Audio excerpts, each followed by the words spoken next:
In today's video, I'm going to teach you how to cancel an AliExpress order. Let's dive right in. First, if your order has not shipped yet, you'll want to start by opening the AliExpress app or website. Whether you're using a smartphone, tablet, or computer, the process is quite similar. This step is crucial because accessing the platform is where all actions related to your order take place. Once you have the app or website up and running, you'll be ready to move on. Next, you'll need to sign in to your account. Enter your login information carefully to ensure you have access to your orders. This is an important step because without signing in, you won't be able to view or manage any of your purchases.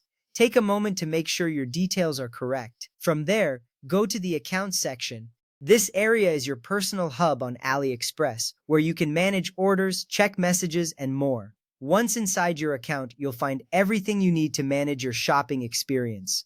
Now, tap on My Orders. This will display a list of all the orders you've placed. It's a convenient way to keep track of what you've purchased and their current status.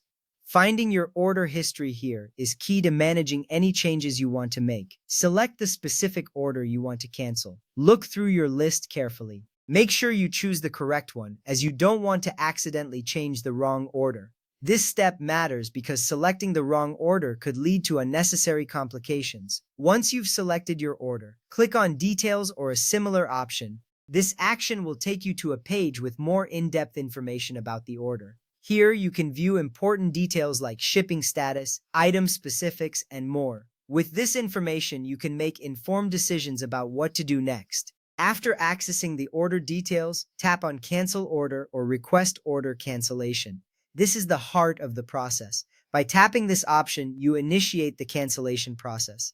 It's important to note that this option might not be available if the order has already shipped, so act promptly if you decide to cancel. At this point, you'll be asked to choose a reason for the cancellation. Take a moment to select the most appropriate reason from the options given. Providing a reason helps AliExpress understand why cancellations occur. It can also be helpful for the seller to improve their service. Finally, tap Submit or Confirm to complete the cancellation request. This is the last step in the process, and it ensures that your cancellation request is officially recorded. After submitting, you will see a confirmation appear on your screen. This reassures you that the cancellation request has been successfully sent, and that's it. By following these steps, you'll have successfully canceled your AliExpress order, as long as it hasn't shipped yet. Remember, canceling an order promptly can save you time and hassle later on. Thanks for watching, and I hope this guide was helpful.